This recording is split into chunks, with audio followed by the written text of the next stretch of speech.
Welcome to An Alternate View. I'm Hugh Anderson, and this is some of what caught my interest this week.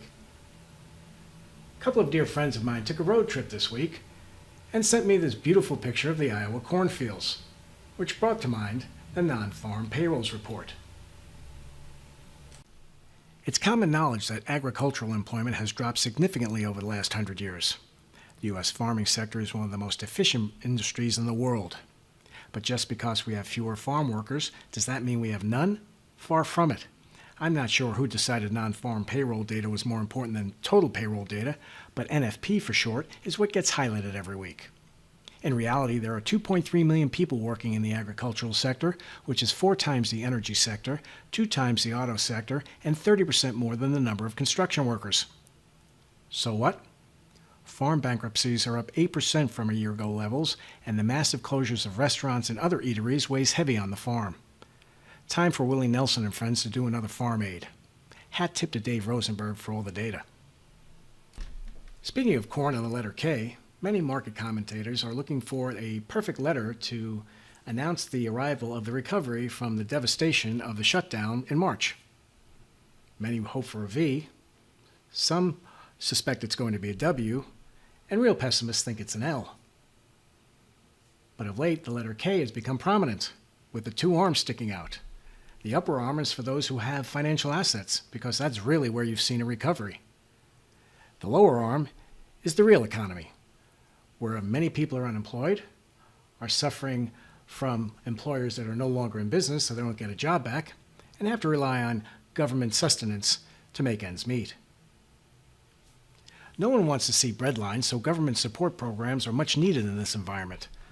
But while our political leaders squabble over who is going to be the most generous, what are we going to end up with all this deficit spending that is beginning to dwarf anything in history? This kind of spending is not stimulus, it's sustenance, like I mentioned. Stimulus would be producing the Golden Gate Bridge, the Lincoln Tunnel, Route 66, and our beloved Hoover Dam from my neck of the woods. By the way, the Hoover Dam was built for $50 million and was completed ahead of schedule. When does that ever happen anymore? And to be filed under hang on to your hats, rumor has it that we have a presidential election coming around in a few months.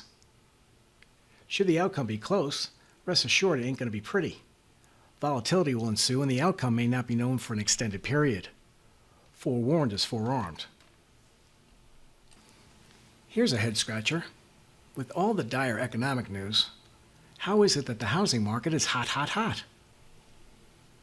Well, scratch your head no more.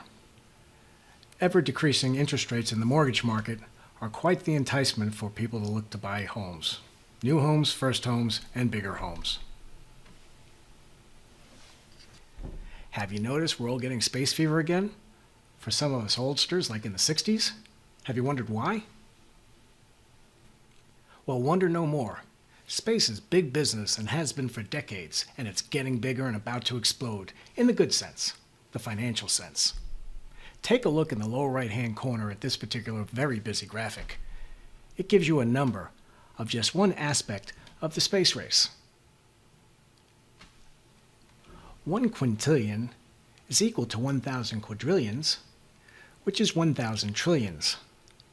The trillions like we're throwing around in Washington every day. That's a lot of money. I'm not sure how much, but count me in. All right, pop quiz. Based on the last several years' headlines, which country would you think was number 1 in the space business?